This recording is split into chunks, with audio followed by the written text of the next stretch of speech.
Ma chère Juliette, je fais réponse à ta lettre que je m'attendais à recevoir tous les jours. Tu m'excuseras si c'est pas moi qui t'a prévenu, car après un malheur pareil, tu sais, ça m'a tellement frappé que j'ai été 4 jours à pleurer. J'ai pas eu de chance d'arriver pour un moment si critique. J'étais pourtant content, bien content, d'être avec mon frère Henri et lui aussi. Au moment où je suis arrivé, ils étaient au repos, bien gais. Le dimanche, on s'est promenés tous ensemble avec Jules. Grandruche, Trubert et Marius, on ne s'entendait pas à un massacre pareil. On est parti le 24 juillet. Jules a été blessé le même jour. Quant à mon pauvre frère, il est disparu le 25 dans une charge à la baïonnette. Tu vas peut-être trouver drôle que je ne l'ai pas vu tomber, car on était peut-être à 2 mètres l'un de l'autre. Mais, sitôt sorti de la tranchée, on a reçu une fusillade de mitrailleuses, d'obus et de bombes qu'en 20 minutes, toute la compagnie a été anéantie. Pas un seul de l'escouade qui est revenu l'a vu tomber. Pour commencer, je croyais qu'il ne voulait pas me le dire, de crainte de trop me frapper. Mais depuis, il me l'aurait dit. Enfin, ce qui me désole le plus est de ne pas avoir pu retourner entre les 2 lignes le soir de sa mort. Car, mort ou blessé, je l'aurais ramené. Mais il est impossible, car nuit et jour, ça tire aussi bien d'un côté que de l'autre. C'est des grands malheurs, faut y être pour savoir. Enfin, faut pas désespérer quand même, ma chère Juliette. Je finis, je t'écrirai. D'ici quelques jours, on doit sortir des tranchées pour aller au repos quelques jours. Tu feras part de ma lettre à Germaine qui m'a écrit. Je l'ai reçue la veille de la tienne. Bonjour à toute la famille. T'embrasseras bien tes petites filles pour moi.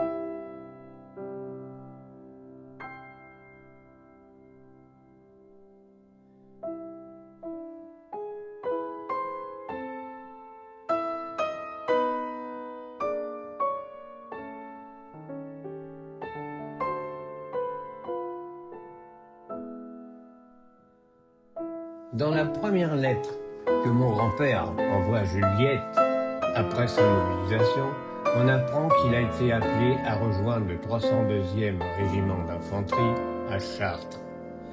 La lettre est datée du 2 août, alors que la mobilisation n'a lieu que le 6.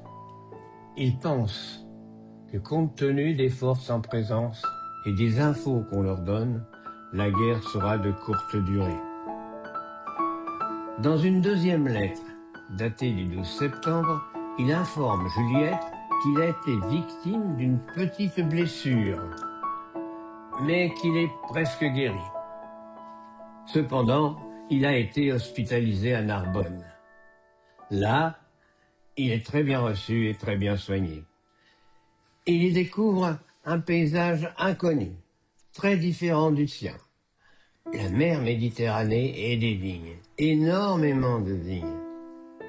Mais il se rend compte que comme dans toute la France, la main-d'œuvre manque. Cela lui fait penser à Juliette et à sa ferme. Il semble que Juliette et Henri s'écrivent très fréquemment, quelquefois tous les jours. Mais seule une vingtaine de lettres, écrites par Henri, parviendront jusqu'à nous. Certaines se seraient perdues. Celles de Juliette ont dû finir sur les obus. Des lettres au format très divers, écrites au crayon et peut-être sur ses genoux. Elles sont très denses. Le papier qu'on leur vendait coûtait cher. Le texte était souvent émouvant et plein de tendresse. Henri tentait de l'encourager, la conseillait sur la gestion des animaux et la remerciait de s'occuper gentiment de son papa. Il était reconnaissant des colis envoyés contenant de la nourriture, des gourmandises et du linge, ce qui lui permettra d'en changer plus facilement, car la plupart du temps, il est impossible matériellement de laver le linge et ou que c'est trop long à sécher. La nourriture du colis est partagée entre camarades car ils sont comme des frères. On ne mange pas l'un sans l'autre. Et puis, il y a les billets de 5 ou 10 francs glissés dans le courrier. Même si Henri est économe, l'argent parfois fait défaut. Mais il ne voudrait pas qu'elle se prive pour cela. Pendant ce temps, Charles ira quelques jours en convalescence dans sa famille et s'occupera de Juliette et des fillettes. Donc, lors de son retour de Narbonne, Henri ne peut s'empêcher de croire que, comme Charles, il aura une petite période de rétablissement à Chartres et qu'il y verra sa famille. Il se sent en pleine forme et pourrait aider Juliette. D'ailleurs, si la cure ne durait pas trop longtemps, il pourrait reprendre son travail sans problème. Hélas, à Chartres, changement d'ordre. Ils repartent tout de suite pour le front. Dans la dernière lettre du 24 février, la veille de sa mort, curieusement, il s'étend plus longtemps que d'habitude sur les travaux de la ferme. La période de la moisson, qui prendre pour la ferme, des conseils pour soigner les vaches et pour vendre la récolte, prendre soin d'elle et des enfants. Il est heureux car Charles, qui avait été affecté ailleurs après sa guérison, vient de rejoindre les squads.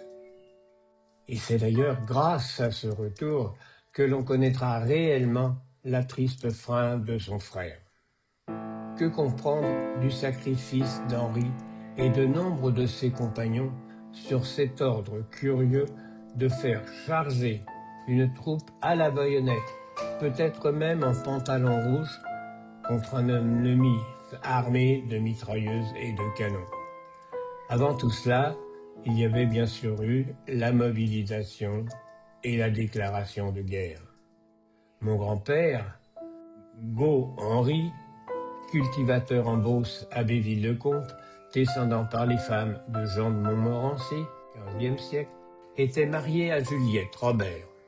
Ils avaient 2 filles, Bérengère, 4 ans, et Bernadette, 2 ans. La guerre finie, ma grand-mère dut abandonner la ferme.